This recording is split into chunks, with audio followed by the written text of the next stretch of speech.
دوستان عزیز، امروز از شهر هوچیمین ویتنام برتان صبح بخیری میکنم. ساعت 7:20 است. آمدم در اینجا. ببینید در پشت سرم اتوبوس است. میخوایم بریم به یک تور روزانه که بسیار یک جای مهم است که تاریخ ویتنام امروز برتان نشان میتم. شاید یک 5 دقیقه در دقیقه حرکت کنیم. جزئیات سفر امروزی یا تور امروزی حتما هم باش شریک میسازم. ببینید اینجا شجاعت مردم ویتنام دیده میتونیم و چطور شجاعانه با فرانسوی ها و آمریکایی ها در اینجا جنگ کردن و به جنگ پیروز شدن. ویتنام کشوری است سالهای زیاد تحت استعمار فرانسه قرار داشت. در دهه 1930 هوشیمین رهبر انقلاب ویتنام با اندیشه های کمونیستی مبارزه برای استقلال را آغاز کرد. پس از شکست فرانسه در سال 1954 کشور به دو بخش تقسیم شد و شمال مسیر کمونیسم را در پیش گرفت. آمریکا برای جلوگیری از گسترش کمونیسم بخش جنوبی را حمایت می کرد. در سال 1955 با اعزام مشاوران نظامی در ویتنام حضور داشت، اما در سال 1965 به طور رسمی نیروهای رزمی خود را وارد جنگ کرد. سرانجام در سال 1975 ویتنام پیروز شد و دوباره متحد گردید. تونل های کوچی، رازهای زیرزمینی جنگ ویتنام. سلام دوستان، مجید ارسلان هستم. به این ویدیو خوش آمدید. امروز قرار است با هم به یکی از شگفت انگیزترین و در عین حال ترسناکترین مکانهای تاریخی ویتنام سفر کنیم. جایی که داستان مقاومت، ذکاوت، بقا و جنگ در دل زمین نوشته شده است. تونل های کوچی، شبکه عظیمی از راهروهای زیرزمینی که در زمان جنگ ویتنام نقش حیاتی در پیروزی مردم این کشور ایفا کرد. در این ویدیو همه چیز را درباره تونل های کوچی خواهید دید. تونل های کوچی در 40 کیلومتری شمال غربی شهر هوشیمین قرار دارد. این منطقه در گذشته بخشی از جنگل های پرتراکم ویتنام جنوبی بود و به دلیل موقعیت استراتژیک اهمیت بسیار بالایی داشت. نام کوچی امروز نماد مقاومت مردم ویتنام در برابر یکی از قدرتمندترین ارتش‌های جهان است. تکت‌های ورودی را گرفتیم. حالا میریم داخل. نام اینجا کوچی هست. تونل های کوچی. ببینید اینجا زیاد چیزا نهفته است.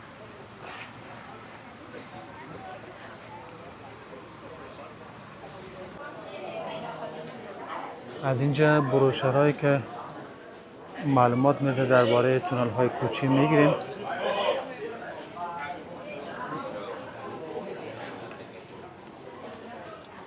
ببینیم چی چیزا می داشته باشه. کوچی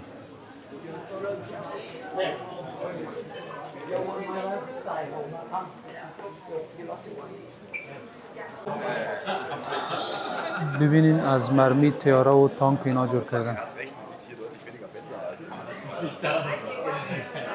اینجا در ورودی یک دکان هدیه فروشی است.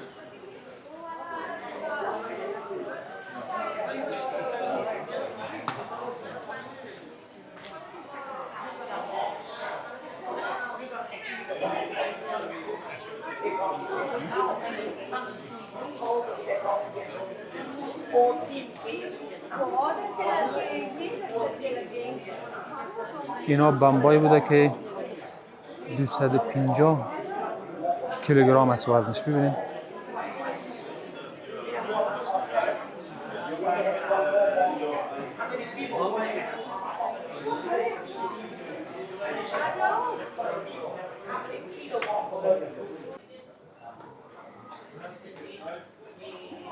میریم طرف ورودی.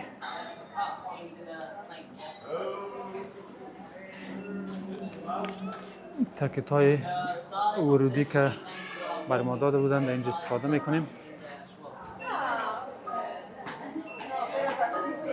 This is not our tour, I think. Well, you scan it over there. David. Well, not me. Yeah. Okay.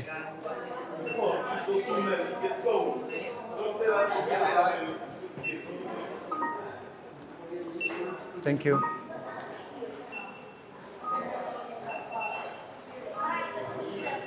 دوستان عزیز، اگر شما خواسته باشین از داخل شهر سایگون بیاین و از این تور استفاده کنین، اگر خودتان بیاین 125,000 دانگ است تکیت ورودیش.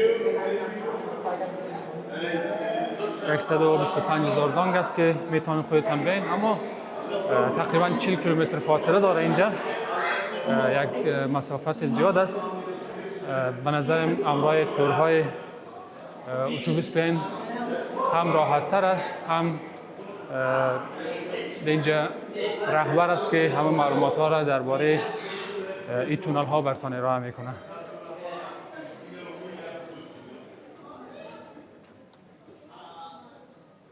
They were American bases. How many of them? More than 200 American bases around. در دوران جنگ ویتنام حضور آمریکا در این کشور به حدی گسترده بود که فقط در یک کشور، یعنی فقط در ویتنام، نزدیک به 200 پایگاه نظامی داشت. این عدد وقت جالب می شود که امروز را نگاه کنیم. آمریکا اکنون در سراسر جهان در بیش از 80 کشور حدود 750 تا 800 پایگاه نظامی دارد. یعنی تصور کنید پایگاه هایی که امروز در کل دنیا پخش شده، آن زمان 1/4 مجموعش فقط در ویتنام متمرکز بود.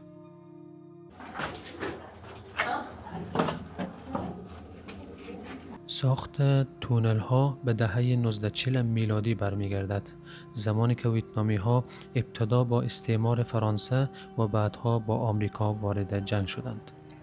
در ابتدا تونل ها بسیار ساده بودند، فقط چند مسیر کوتاه برای پنهان شدن، انتقال پیام و ذخیره سلاح.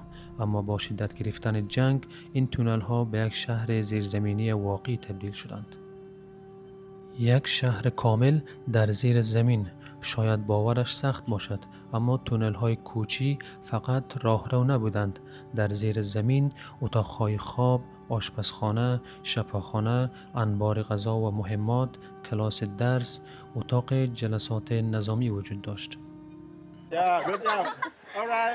ببین بالا شدن نمیتونه، کمک میکنه که بالا بسیار جای خورد است عزیزم.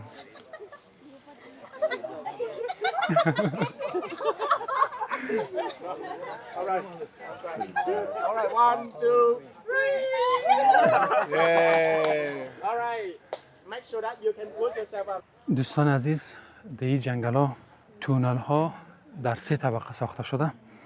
طبقه اول 2 متر است، طبقه دوم 5 متر است، طبقه سوم تا 10 متر در زیر این جنگل است. این جنگل ها توسط مردم ویتنام ساخته شده که بسیار طولانی است، 250 کیلومتر است، بسیار زیاد نیست به نظرتان. داخل از این جنگل ها هر لحظه هر چیز شده میتونه. داخل از این جنگل ها ببینین هر لحظه همراه یک تونل میتونین که روبرو شوین که سرش هم پوشیده باشه و نفهمین که اینجا تونل است. حتی عساکر ویتنامی در اینجا در وقتا در هر جایی که ممکن است خود پود کنن و هر لحظه که لازم باشه بتانن دوباره همراه عساکر آمریکایی جنگ کنن و خود آمادگی گرفته بودن. حتی در اینجا یک بم بزرگ آمریکایی ها استفاده کردن. ببینین در این بزرگی است که یک قودال بزرگ به وجود آمده که بسیار کلان است، تقریبا شاید 8 متر عرضش و 10 متر طولش باشه. این قسم یک جاست که خرابی های زیاد کرده.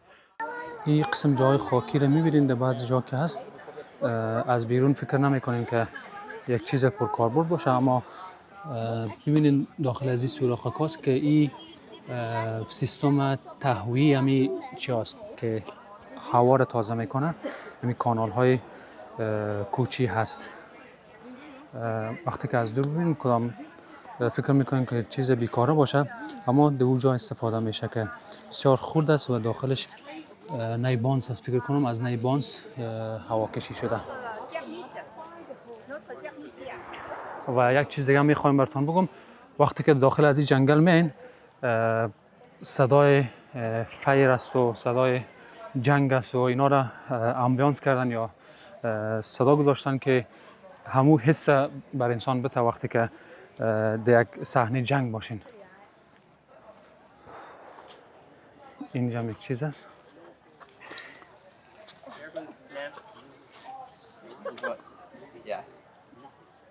یه هم یکی از همون تونل هاست، ببینید.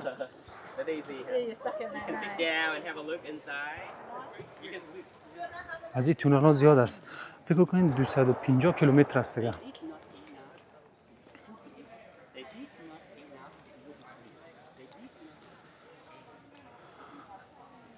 یکم در وقتای جنگ ها مردم در اینجا سالها زندگی کردن.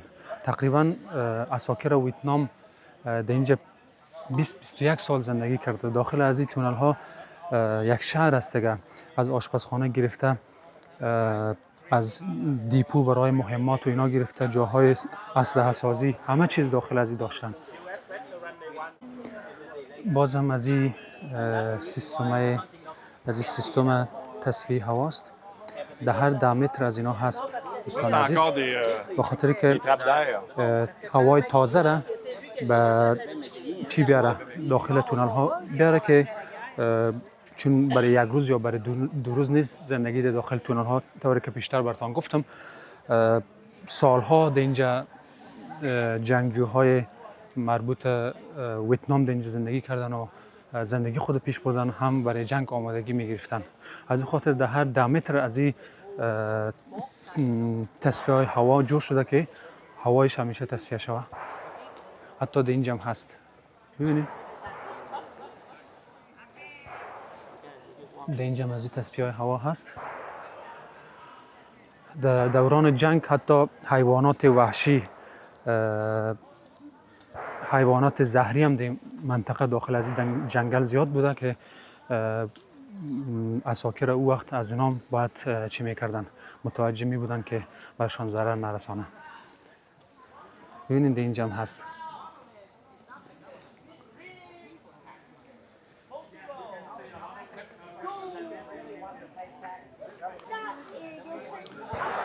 این هم تانکی هست که در دوران جنگ استفاده شده. ببینید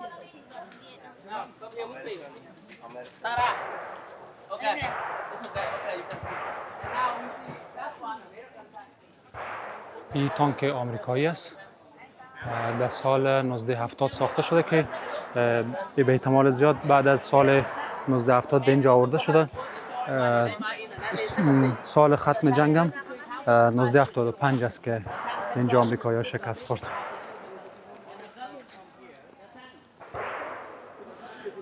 صدای فیرا را میشنوید.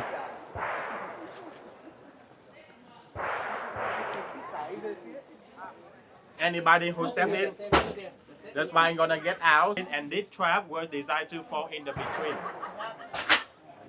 تله‌ها یا دام‌های مرگبار، جنگ با هوش نه با سلاح. یکی از ترسناکترین بخش‌های تونل‌های کوچی تله‌ها هستند. ویتنامی‌ها به جای تکنولوژی از خلاقیت و از شناخت طبیعت استفاده کردند. گودال‌های میخی، درهای تله‌ای، تله‌های فنری، بمب‌های دستساز برخی از این تله‌ها بودند. هدف همیشه کشتن نبود. گاهی فقط معلول کردن دشمن کافی بود تا روحیه‌شان ضعیف شود. Many of them, but I discussed this one the most. Have a look with the design, with the standing spike right there, and all the spikes and the stick right here. They put it down to the hole. They well camouflage. Anybody run, they're gonna step to the trap like this. When it gets so hard, they try to take it out, right? That tire was so big to get out easily. On the spike from here, stop to the tire from all over the side. On every spike, there always a hook. اینجا رو ببینین، بازم یک راه ورودی به تونل است. در روی درخت این نقشه تونل ها را کشیدن که وقتی که لمس میکنین از اینجا میفهمین کدام موقعیت است و برای ازیا تدریس داده میشده و این مهارت ها یاد داده می شده که در کجا هستن و از اینجا وقتی که دروازه تونل بسته کنن خود داخلش تاریک میشه بفهمن که در کدوم استقامت در کجا هستن و کدام طرف حرکت کنن.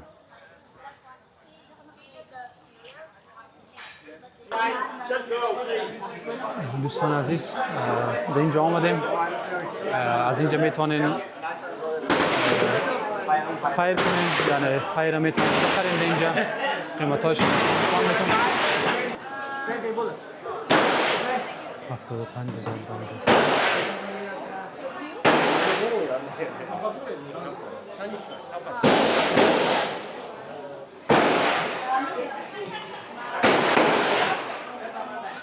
اینجا اول سلاح ها رو به نمایش کنیم. AK-7 باربارس RTV M60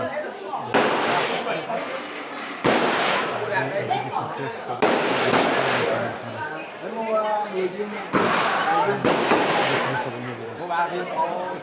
از که صداش خیلی است.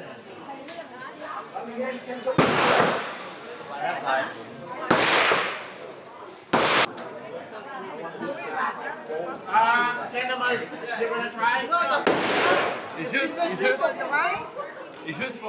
for عزیزان صدای اسلحه بسیار خطرناک در بار اول است که از نزدیک میشنوم. گوشکار زد و موضوع خاطر که زیاد فشار این جنگ چی لازم است برای ما شما؟ یک زندگی داریم و چرا به جنگ و جدال که انسانیت درک بکنیم؟ یک زندگی داریم و باید به صلح و هم دیگر پذیرایی زندگی کنیم.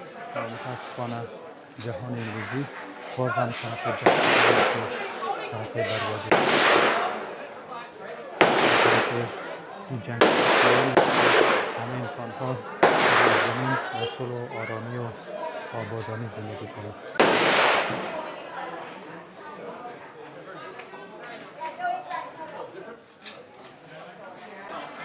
ما پیشتر داخل جنگل که بودم گفتم اینجا امبیانس یا صداگذاری شده، صدای فیر است.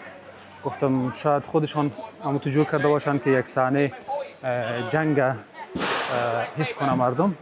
واقعیتش اینجا جای فیر بوده، صدای از این فیرها می آمده. ببینید ما در اونجا دور بودیم، صدایش بسیار آهسته می آمد.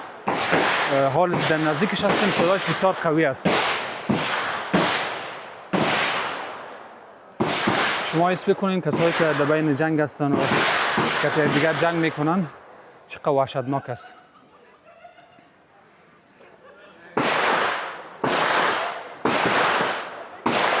جنگ ویرانی است.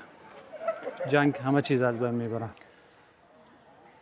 این تونل هایی که در این جنگل ما فعلا آمدیم، این تونل ها در جنگ ویتنام بسیار ارزشش زیاد است، بسیار پرکاربرد است. این تونل ها به قریجات وصل شده و داخل از این شفاخانه، آشپزخانه، جایی که جنگ فرماندهی میشه از اینجا او جایش هم ساخته شده. حتی در داخل از این تونل ها انسان ها سالها زندگی میکردن، مردم عام هم زندگی میکردن، عساکر هم در اینجا زندگی میکردن. از این خاطر در بخش شکست فرانسوی ها و بعدا در بخش شکست خصوصا آمریکایی ها نقش بسیار ارزنده داشته این تونل های کوچی ویتنام. They were wearing like this. در دل جنگ ویتنام، جایی که هر وسیله می توانست سرنوشت یک عملیات را تغییر دهد، ویتکانگ ها یک ابتکار ساده اما هوشمندانه داشتند. چبلی های لاستیکی. این چبلی های لاستیکی ساده بودند اما یک ترفند ناب داشتند. طوری ساخته می شدند که بتوان آنها را دو طرفه پوشید. یعنی اثر پا طوری دیده می شد که انگار فرد به جای جلو رفتن عقب رفته است.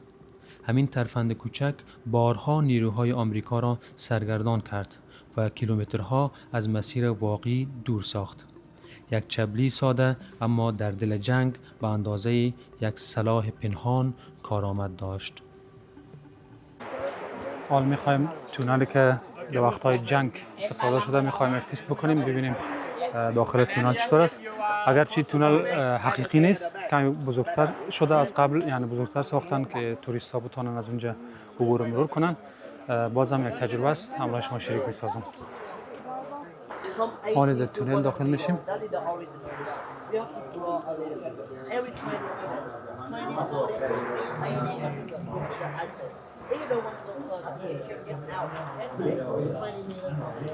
Okay, go inside. You have to bend down a little bit. Bend down.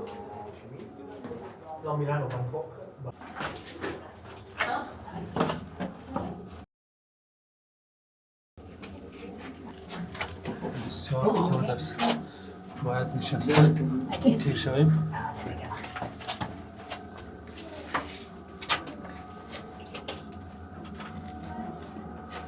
چطور در اینجا بزارا میکردن ببینیم. بعد جا گروپ ماندن، قبلا خوی گروپ هم نبوده. اگه متوجه نباشین در اینجا سر میخوره ببینیم. حتی اینا کمی کلانسازی شده این تونل ها.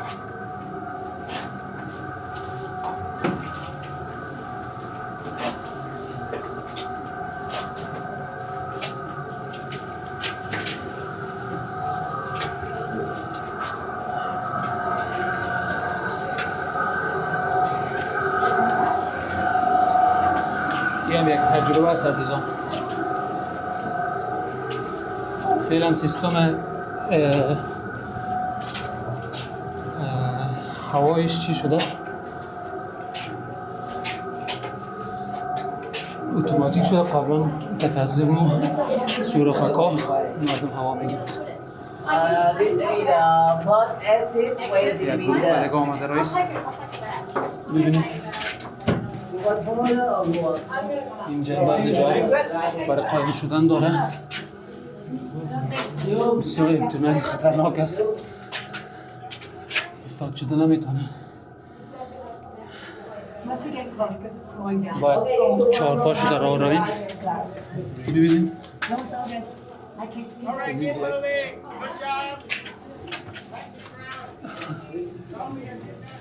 صد متر هم داره. در هر جای یک دروازه داره. 20 متر جدا شده برای توریستا.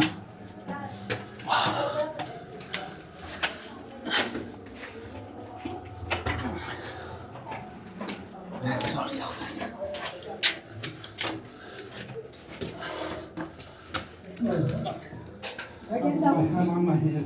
I know it's up.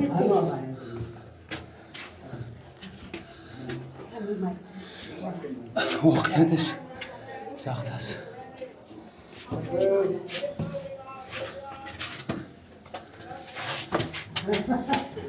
اینم تجربه کردیم دوستان در ویتنام. از اینجا پس بالا میریم. I can go in here. Yeah, there's one out here. Me too, I'm right behind you. در جلوی ما یک شخص تقریبا 70 ساله است که خانمش با هم امتحان کرده است. از اینجا برآمدن و پیش برم. حداقل از اینا کمی بیشتر برم. زیاد مانده میکرده. Getting in there? Oh yeah, yeah. Is that one on the wall?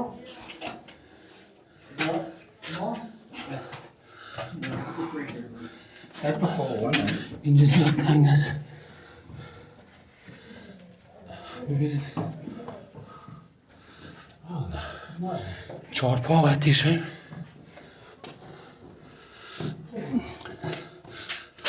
حتی از 4 پام کرده سخت‌تر از باید خدا دراز بکشیم تیر.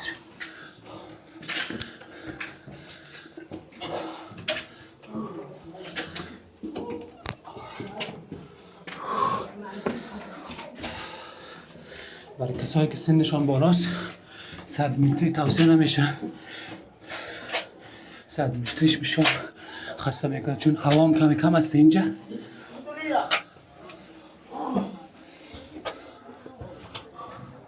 آخر رسیدیم. I cannot try. No, I cannot. اینجا چای ماندن کسایی که مونده شده. این تفلک هم آمد. Nhiều vị trí là sao? Đi cái này tới đây là điểm cuối rồi.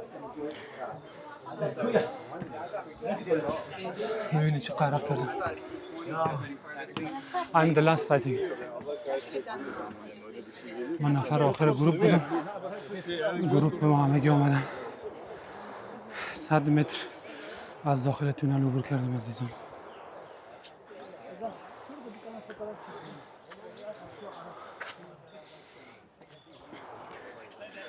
خوب خسته شدم. دستای منو ببینید. در این تونل ها اساکر ویتنام سالها زندگی کردن. یک دانه تونل دیگه داشتن. اونجا میگه از این کرده پخشتر است و باریکتر است. حالا اونجا رفتار هستیم. یک تجربه خوب است عزیزان. وقتی که در ویتنام آمدین حتما براتون توصیه میکنم که این را تجربه کنین. Anybody would like to try the real size? It's still not the real size, but it's closer to the real size. You better try this one, and I guarantee you're gonna like this one more than that one. Anybody who finished the whole one, you also better try this one. Anybody who skip the second part, 60 to the end, this is your second chance and no more chance. این تونل امتحان نکردم به خاطر که بسیار خسته شده بودم.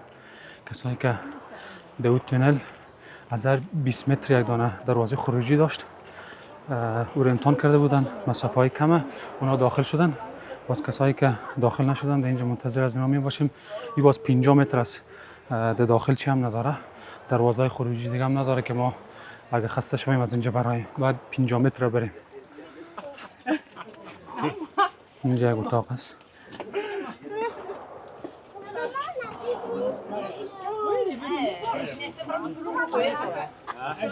All right, good job, girl. اینجا سکرتریت حزب کمونیستی ویتنام بوده. بخش منطقه کوچیش. اینجا کارهای خلاص شد. یعنی از تونل بر آمدیم دستورهای خود اینجا میشوریم. ببینیم دیگه کدام چیزی هست یا نه. تاریکی، ترس و بقای زندگی در تونل ها بسیار سخت بود. تصور کنید تاریکی مطلق، هوای کم، رطوبت بالا، حشرات، عقرب، مار، بیماری های پوستی و تنفسی، غذای بسیار ساده، سیب زمینی، برنج، ریشه گیاهان جنگلی. اما با وجود این همه سختی ها مردم تسلیم نشدند. ورودی ها آنقدر کوچک بودند که فقط افراد محلی می توانستند وارد شوند. مردم ماه‌ها و حتی سالها در این تونل ها زندگی می کردند. برای جلوگیری از شناسایی توسط دشمن، دود آشپزخانه از چندین کیلومتر دورتر خارج می شد. تونل ها چگونه در برابر بمباران دوام آوردند؟ آمریکا از بمب‌های سنگین، گاز شیمیایی، سگ‌های ردیاب و نیروهای ویژه استفاده کرد. اما تونل ها چند طبقه بودند. برخی تا عمق 10 متری زمین فرو می رفتند. دارای درهای ضد انفجار بودند. حتی سگ‌ها هم نمی توانستند مسیر را پیدا کنند، چون ویتنامی ها فلفل و صابون آمریکایی استفاده می کردند تا بو را از بین ببرند. سربازان تونل رو، خطرناکترین مأموریت جنگ. آمریکایی ها گروهی به نام تونل ریدز یعنی تونل رو تشکیل دادند. وظیفه آنها ورود به تونل های تاریک، بدون نقشه، بدون نور کافی، با احتمال مرگ در هر قدم. این مأموریت یکی از ترسناکترین وظیفه نظامی تاریخ بود. نقش تونل ها در پیروزی ویتنام بسیار ارزنده بود. آنها مرکز فرماندهی، مسیر حمله غافلگیرانه و راه فرار بودند. این تونل ها نشان دادند که در جنگ همیشه قدرت سلاح تعیین کننده نیست، بلکه اراده، هوش و صبر. تونل های کوچی فقط تونل نیستند. آنها نماد مقاومت، یادآور رنج و درس بزرگی از تاریخ هستند. جایی که انسان با کمترین امکانات در برابر بزرگترین قدرت ها ایستاد.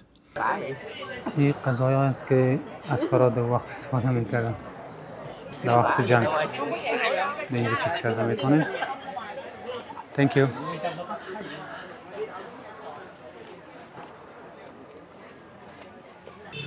این بود ویدیوی من در کانال های زمینی کوچی ویتنام که به نام کانال های کوچی یاد میشه. امید که لذت برده باشین از ویدیو و یک تاریخ و زحمت و شجاعت یک ملت را به این ویدیو دیده باشین. شما را به خداوند یکتا میسپارم به امید دیدار در ویدیوهای بعدی.